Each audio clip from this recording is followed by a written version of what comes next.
గుప్పడంత గుండె లయ తప్పిందంటే life డేంజరే. Liquor attack తో little heart break down అవుతోంది. మద్యపానం మహదానందం అనుకున్నారంటే బకెట్ తన్నేయడానికి ముహూర్తం ఫిక్స్ అయినట్టే. ఇటీవలే హార్ట్ అటాక్ తో మరణాల సంఖ్య గణనీయంగా పెరిగింది. అందుకు కారణం మందు, సిగరెట్లు, జంక్ ఫుడ్ అని తెలిసిందే. ఇవన్నీ అందరికీ తెలిసిన విషయాలే. కానీ చిట్టి గుండెని ఛిద్రం చేస్తున్న నిజాలేంటి చూద్దాం.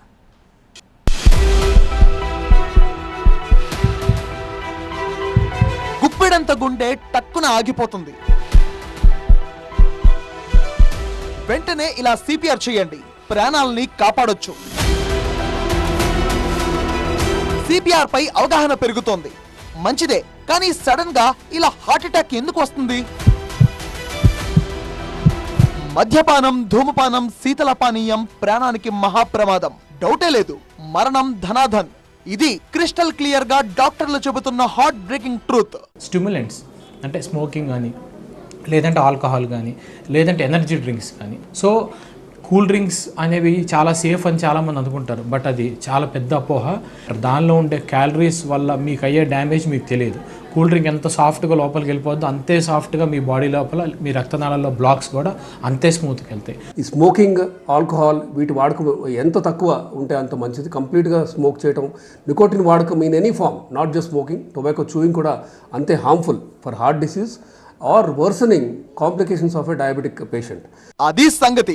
లిక్కర్, నికోటిన్ తో పాటు జవానందం కూడా లిటిల్ హార్ట్ ను కాటేస్తుంది అనేది కాదనలేని మరో నిజం. కొవ్వు ఒక్కింతయో కాదన్నట్టు బరువు పెరిగి పెరిగి పొట్ట గుట్టలా మారి గుప్పెడంత గుండెకు కోత పడుతోంది. బరువు పెరగగానే గుండె నొప్పినా అనే భయం వెంటాడుతోంది. గ్యాస్ వల్ల ఛాతిలో నొప్పి వచ్చినా అది హార్ట్ అటాకా అనే డౌట్ తో కొందరు, నిజంగా గుండె నొప్పి వచ్చినా గ్యాస్ నొప్పి అని లైట్ తీసుకోవడం వల్ల మరికొందరు ముప్పు బారిన పడుతున్నారు. ఇక కొన్ని ఘటనలు చూస్తే గుండె కన్నీరు కావాల్సిందే. ఎంతో ఆరోగ్యంగా ఉన్న వాళ్ళు సైతం ఆడుతూ పాడుతూ ఎలా కుప్పకూలారో. ఎందుకిలా జరుగుతోంది? ఈ ముప్పుకు కారణమవుతున్న తప్పులేంటి? వృద్ధాప్యంలో కనిపించాల్సిన హృద్రోగ సమస్యలు యువతలో, చివరకు చిన్నారుల్లో కూడా ఎందుకు వస్తున్నాయి? అయితే పిల్లల్లో ఇది మనం ఒక అలార్మింగ్ స్టేజ్. ఇది ఇప్పుడు బాడీ వెయిట్ పెరిగి ఉండటం వల్ల ఫ్యూచర్లో ఇప్పుడు 14-15 ఏజ్ గ్రూప్లోనే కనుక ఒక ఎక్సెస్ ఆఫ్ 15 kgs ఉన్నారనుకోండి, వీళ్ళు ఖచ్చితంగా 25 ఏజ్ వచ్చే వరకు డయాబెటిక్ అవ్వబోతున్నారు. కాబట్టి మనం ఈ చైల్డ్హుడ్ ఒబిసిటీని కూడా మనం ట్యాకిల్ చేయాలి. అంతేగాని ఈ స్వీట్స్ కానీ, ఈ చాక్లెట్స్ కానీ, ఈ షుగరీ ఇవన్నీ కూడా, కోలాస్ ఎస్పెషల్లీ కార్బోనేటెడ్ బెవరేజెస్ ఇవన్నీ కూడా మనం ఖచ్చితంగా అవాయిడ్ చేయాలి. తద్వారా you can ensure healthy kids. అంటే ఇవాళ మంచి హెల్దీ కిడ్స్ రేపటి పౌరులు, హెల్దీ పౌరులు అవబోతున్నారు. కాబట్టి మనం జాగ్రత్త పడాల్సిందే, బోత్ టీచర్స్ అండ్ పేరెంట్స్. బాగా లావుగా ఉంటే, బాగా బలంగా ఉంటే వీడు చాలా గట్టివాడరా అనుకుంటారు. అది చాలా రాంగ్. బయటికి మాత్రమే అంత, లోపలంతా డొల్లే. సో మనం పిల్లల్ని మీకు షుగర్ ఇచ్చి వాడిని హ్యాపీగా పెట్టడం కాదు, వాటితో మనం ఎక్కువ టైం స్పెండ్ చేసి వాళ్ళని హ్యాపీగా ఉంచడం నేర్చుకోవాలి. సో పేరెంట్స్ అందరూ కూడా పిల్లల్ని మంచిగా ఎక్కడన్నా స్పోర్ట్స్ కానీ, లేదంటే జిమ్స్ కానీ, లేదంటే స్విమ్మింగ్ కానీ, టెన్నిస్, షటిల్ అలా అటువంటి హెల్దీ యాక్టివిటీస్లో కనుక పిల్లల్ని పెట్టి keep them more active. So ఈ జంక్ ఫుడ్ ఎక్కువ అవటం వల్ల ఎక్స్ట్రా క్యాలరీస్ తెలియకుండానే మన పిల్లలకి రుద్దడం జరుగుతుంది. అది అంటే ఒకప్పుడు ఇది లగ్జరీ, ఇప్పుడు అది డైలీ నెసెసిటీ అయిపోయింది. అది చాలా భయంకరమైన, ప్రమాదకరమైన చేంజ్గా మనం చూడాలి. సో పిల్లలకి ఎక్కువ క్యాలరీస్ ఇవ్వద్దు, ఎక్కువ సెడెంటరీ లైఫ్ స్టైల్కి అలవాటు లేకుండా స్పోర్ట్స్ చేసి మంచి ఫ్రెష్ మైండ్ ఉంటే కంపల్సరీగా మీ పిల్లలు ఫస్టే వస్తారు, అనుమానం లేదు. పోరాటాలకు పిడికిలెత్తే తెలంగాణ గుండె లయ తప్పుతోంది. భారత్ లో హార్ట్ స్ట్రోక్ రేట్ పీక్స్ కు చేరుతోంది. మరణ గణాంకాలను చూస్తే గుండె చెరువు కావాల్సిందే. సివిడి, కార్డియోవాస్కులర్ డిసీజ్, గుండె సంబంధిత సమస్యలు భారతదేశంలో మరణాలకు ప్రధాన కారణంగా మారాయి. హార్ట్ అటాక్ వేరు, ఈ బ్లాకేజెస్ వేరు. బ్లాకేజెస్ అంటే హార్ట్ వ్యాధి. ఇప్పుడు మీకు 30% బ్లాక్ ఉండొచ్చు, 50% బ్లాక్ ఉండొచ్చు, దానివల్ల హార్ట్ అటాక్ రాదు. హార్ట్ అటాక్ రావాలంటే కనీసం 70% బ్లాక్ ఉంటే తప్ప హార్ట్ అటాక్ రాదు. హార్ట్ అటాక్ పేషెంట్స్లోనే 100-30% మందికి ఎటువంటి సిమ్టమ్ ఉండదు. హార్ట్ అటాకే వాళ్ళ ఫస్ట్ సిమ్టమ్. మరి దీన్ని ఎలా గుర్తించాలి అనేది ఒక పెద్ద ఛాలెంజ్. అన్నిటికన్నా ముఖ్యంగా డైట్ అండ్ లైఫ్ స్టైల్, ఈ రెండు వేరు కారణాలు హార్ట్ ప్రాబ్లమ్స్కి. డైట్ అనేది ఒక 30-40% రోల్ ప్లే చేస్తే మన లైఫ్ స్టైల్ ఇంకొక 30-40% రోల్ ప్లే చేస్తుంది. మనం తినే ఫుడ్డే మన ఫ్యూచర్ని డిసైడ్ చేస్తుంది, మన లైఫ్ స్టైలే మన ఫ్యూచర్ని డిసైడ్ చేస్తాయి. కాజ్ ఆఫ్ డెత్ రిపోర్ట్ 2021-23 సంచలనాలను తెరపైకి వచ్చింది. ఈ 2 ఏళ్లలో నమోదైన డెత్ టోల్ను పరిశీలిస్తే సుమారు 31-35% వరకు గుండె జబ్బులే కారణం. అంటే ప్రతి 5గురిలో 2 హార్ట్ అటాక్ లేదా ఇతర హృద్రోగాల వల్లే చనిపోతున్నారు. 2007 నుంచి 2013 నివేదికలతో పోలిస్తే ఇప్పుడు గుండె జబ్బుల వల్ల మరణాల శాతం దాదాపు 10% వరకు పెరిగింది. గుండె నిండా దడగంటలు మోగిస్తున్న ఆ గణాంకాలేంటి? గుప్పెడు గుండెను కాపాడుకునే దారేది? చాప కింద నీరులా సునామీలా గుండె జబ్బులు పంజా విసురుతున్నాయి. నాట్ ఓన్లీ హార్ట్ అటాక్, ఇప్పుడు గుండె సంబంధిత సమస్యలు డెత్ బెల్స్ మోగిస్తున్నాయి. లిక్కర్ టక్కర్తో లిటిల్ హార్ట్ ఛిద్రమైపోతోంది. గణాంకాలు చూస్తే గుండె గుబేలనాల్సిందే. నివేదికలు అలా ఉన్నాయి. మరి at the same time heart అటాక్ని అధిగమించే మార్గాలు ఉన్నాయి. గుండె పదిలంగా ప్రాణం 10 కాలాల పాటు చల్లగా ఉండాలంటే ఒకే ఒక్క నిమిషం చాలు. అదెలా?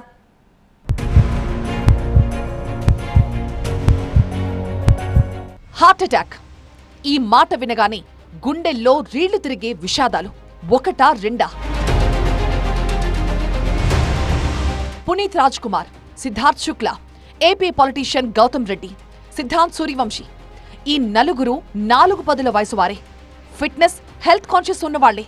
కానీ నలుగురు హార్ట్ అటాక్తో అర్ధాంతరంగా చనిపోయారు.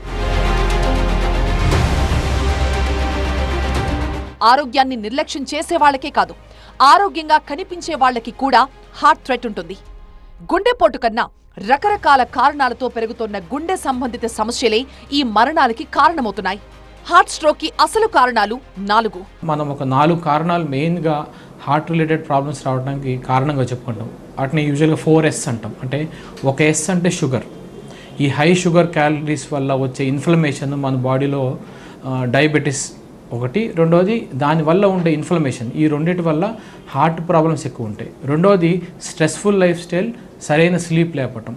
మూడో ఇంపార్టెంట్ కారణం ఏంటంటే మెటబాలిక్ సిండ్రోమ్స్, అంటే obesity, sedentary life style. 4th factor 4వ S ఏంటంటే స్టిమ్యులెంట్స్, అంటే స్మోకింగ్ కానీ, లేదంటే ఆల్కహాల్ కానీ, లేదంటే ఎనర్జీ డ్రింక్స్ కానీ. చాలామంది నేను డ్రింక్స్ ఏం తాగనండి, ఓన్లీ ఒక థమ్స్అప్ తాగుతారు రోజు అంటారు.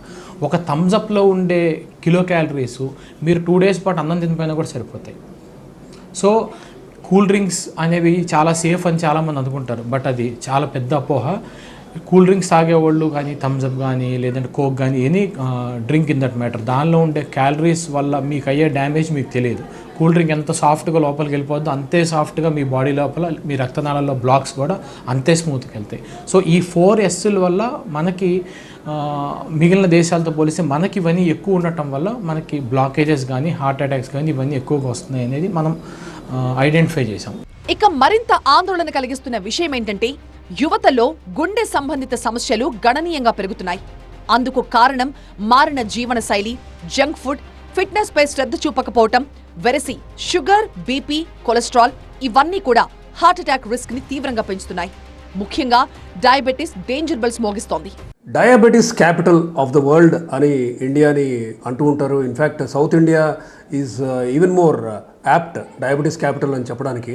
అయితే ముఖ్యంగా డయాబెటీస్లో ఎస్పెషలీ 60-70% మందిలో మనం రివర్సల్ కానీ రిమిషన్ కానీ పాసిబుల్ అయి ఉండి మనం దీన్ని కనుక ఇలానే వదిలేస్తే అది direct complications of diabetes, heart అటాక్లు రావటం, కిడ్నీ డిసీజ్ రావటం, రెటీనా డ్యామేజ్, పక్షవాతం రిస్క్ కానీ, ఇలా షుగర్ పెరగటం వల్ల ప్రతి ఆర్గాన్ ఎఫెక్ట్ అవుతుందన్న విషయం మనకు తెలిసిందే.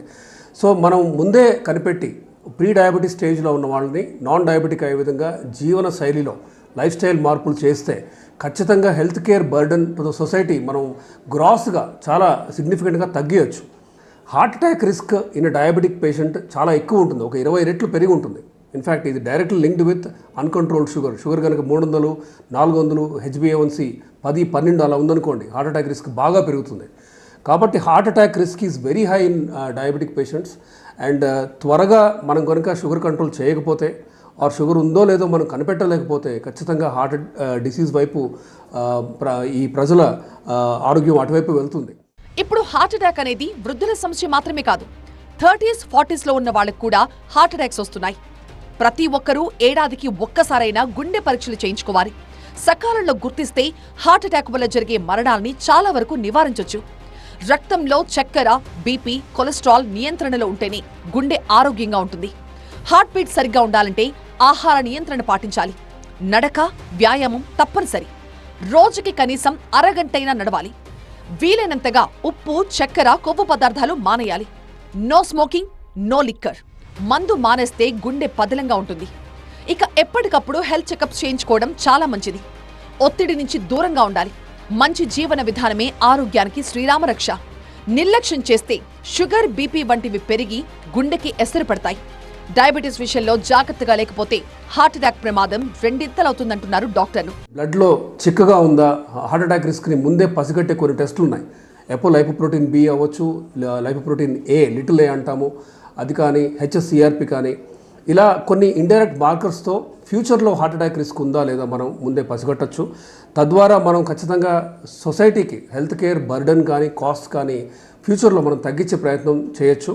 అఫ్కోర్స్ లైఫ్ స్టైల్ చేంజెస్లో ముఖ్యమైనవి apart from timely screening of diabetes and heart disease, ఈ స్మోకింగ్, ఆల్కహాల్ వీటి వాడకం ఎంత తక్కువ ఉంటే అంత మంచిది. కంప్లీట్గా స్మోక్ చేయటం, నికోటిన్ వాడకం in any form, not just smoking, tobacco chewing కూడా అంతే harmful for heart disease.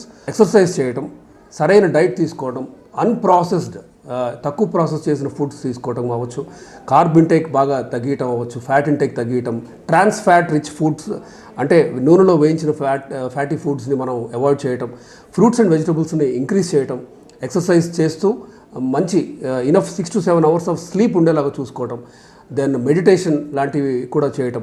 So తద్వారా మనం స్ట్రెస్ తగ్గించుకుంటే షుగర్ ఉన్నా కూడా మంచి కంట్రోల్ చేసుకోవచ్చు. హార్ట్ అటాక్ రిస్క్ కూడా మనం ఖచ్చితంగా తగ్గియచ్చు. ఛాతీలో నొప్పొస్తే బకెట్ తన్నేసినట్టేనా అనే అతి భయం మంచిది కాదు. అలాగే గ్యాస్ వల్లే కావచ్చున్న నిర్లక్ష్యం కూడా మంచిది కాదు. ఏ మాత్రం తేడా అనిపించినా వెంటనే డాక్టర్లను సంప్రదించాలి. ముందే గుర్తిస్తే ముప్పు నుంచి తప్పించుకునే మార్గాలు చాలా ఉన్నాయి. మేల్స్ కనుక 55 సంవత్సరాల్లోపు హార్ట్ ప్రాబ్లమ్స్ ఉన్నా, లేదంటే ఫీమేల్స్కి 65 సంవత్సరాల్లోపు హార్ట్ ప్రాబ్లమ్స్ ఉంటే దాన్ని ఫ్యామిలీ హిస్టరీ కింద మనం పరిగణిస్తాం. సో ఇలా మీ ఫ్యామిలీలో ఎవరన్నా సరే ఈ పర్టికులర్ బ్రాకెట్లో ఉంటే దెన్ మీకు ఫ్యామిలీ హిస్టరీ ఉన్నట్టు. అప్పుడు కంపల్సరీగా మీరు ఒక కార్డియాలజిస్ట్ని కలిసి ఈ ఈసీజీ ఎక్కువ కాకుండా ఇంతకన్నా నెక్స్ట్ లెవెల్ సిటీ యాంజియోగ్రామ్ కానీ, టీఎంటీ కానీ, లేదంటే స్ట్రెస్ థియాలమ్ కానీ, అలా మీ రిస్క్ ఫ్యాక్టర్ ప్రొఫైల్ బట్టి మీకు ఒక నిర్దిష్టమైన టెస్ట్ కార్డియాలజిస్ట్ డిసైడ్ చేస్తారు. సో ఆ టెస్ట్ చేయటం అనేది ఉత్తమం. ఇది కాకుండా ఫ్యామిలీ హిస్టరీ లేదు, దెన్ ఫస్ట్ మీకు షుగర్ ఉందా లేదా చెక్ చేయండి, మీకు బ్లడ్ ప్రెషర్ ఉందా లేదా చెక్ చేయండి, కొలెస్ట్రాల్ ఉందా లేదా చెక్ చేయండి. ఈ మూడిటి వల్ల మీకు మీ కార్డియాలజిస్ట్ ఒక రిస్క్ అసెస్మెంట్ స్కోర్ అని వస్తుంది. ఆ రిస్క్ అసెస్మెంట్ స్కోర్ బట్టి మీకు ఫర్దర్గా ఏం టెస్ట్ చేయాలని డిసైడ్ చేస్తారు. రిస్క్ ఫ్యాక్టర్స్ ఎక్కువగా ఉండేవాళ్ళు ఒక 1 minute టైం కనుక మీరు కేటాయిస్తే సిటీ యాంజియోగ్రామ్ చేయడం జరుగుతుంది. ఇలా సిటీ యాంజియో చేయించి అది కంప్లీట్గా నార్మల్ ఉంటే నెక్స్ట్ 5 to 7 years మీరు హెల్దీ లైఫ్ స్టైల్ మెయింటైన్ చేస్తే బ్లాకేజెస్ వచ్చే ఆస్కారం ఉండదు. గుండె జబ్బులకి ప్రధాన కారణాలు జంక్ ఫుడ్, అలాగే బీపీ, షుగర్, కొలెస్ట్రాల్ పై నియంత్రణ లేకపోవడం, సిగరెట్లు, డ్రగ్స్, మద్యపానం ఇవన్నీ కూడా హార్ట్ అటాక్ రిస్క్ ని పెంచేస్తాయి. అంతేకాదు కాలంతో పోటీ పట్టంలో పెరుగుతున్న మానసిక ఒత్తిడి కూడా గుండెకి చేటు చేస్తోంది. రెగ్యులర్ హెల్త్ చెకప్తో ప్రమాదం తగ్గించొచ్చు. రోజుకి 30 నిమిషాల నడకతో గుండెకి ఎంతో ఆరోగ్యం. ఆరోగ్యకర జీవన శైలితో హార్ట్ అటాక్ నివారణ సాధ్యమే అనేది వైద్యుల సూచన. ప్రాణం పదిలంగా ఉండాలంటే, 10 కాలాలు నిలవాలంటే గుండె ధైర్యంతో పాటు గుండె సమస్యలపై కూడా అవగాహన అవసరం. ఆరోగ్యంపై శ్రద్ధ అత్యంత ముఖ్యం. సో గుండె మీద చెయ్యేసి చెప్పేయండిగా ఆరోగ్యకరమైన అలవాట్లను అలవర్చుకుంటామని. Have a healthy heart, long live.